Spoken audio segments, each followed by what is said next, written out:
pengadaan barang dan jasa. Adapun komponen yang membentuk APBD di atas terdiri dari 4 bagian, yaitu ada ringkasan, pendapatan, pembelanjaan, surplus atau defisit, dan pembiayaan.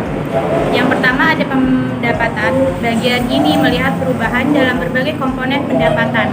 Untuk pemerintah daerah yang ada di Indonesia, pendapatan utamanya berasal dari 3 sumber, yaitu ada pendapatan asli dari daerah atau PAD melalui pajak dan retribusi. Yang kedua, transfer dari BUMS dan pendapatan lainnya.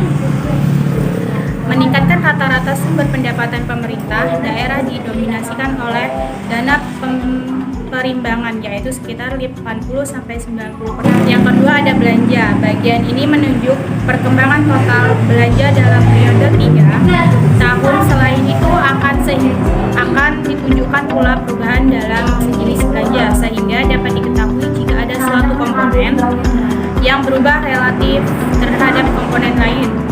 Untuk Pemda di Indonesia, klasifikasi belanja secara ekonomi dibagi ke dalam 10 jenis, yaitu yang pertama belanja pegawai, belanja barang dan jasa, belanja modal, belanja bunga, belanja subsidi, belanja hibah, belanja bantuan sosial, belanja bagi hasil kepada Prop atau KAP atau kota dan Pemdes.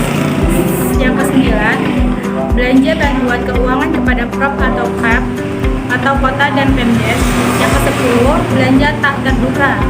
Yang ketiga, surplus atau defisit. Pada bagian ini ditunjukkan aktual pendapatan, pembelanjaan, dan surplus atau defisit. Yang ketiga ada surplus atau defisit.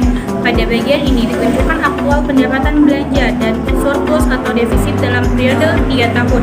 Pada dasarnya, dari bagian ini dapat terlihat surplus atau defisit secara nasional, namun tidak seperti private sector. Surplus yang besar tidak diharapkan terjadi karena hal ini dapat mengindikasikan bahwa pemerintah daerah tidak memberikan pelayanan publik secara optimal dalam berbagai hal.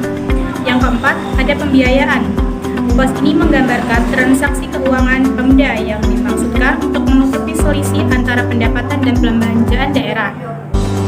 Jika pendapatan lebih kecil, maka terjadi defisit dan akan ditutup dengan penerimaan pembiayaan. Begitu juga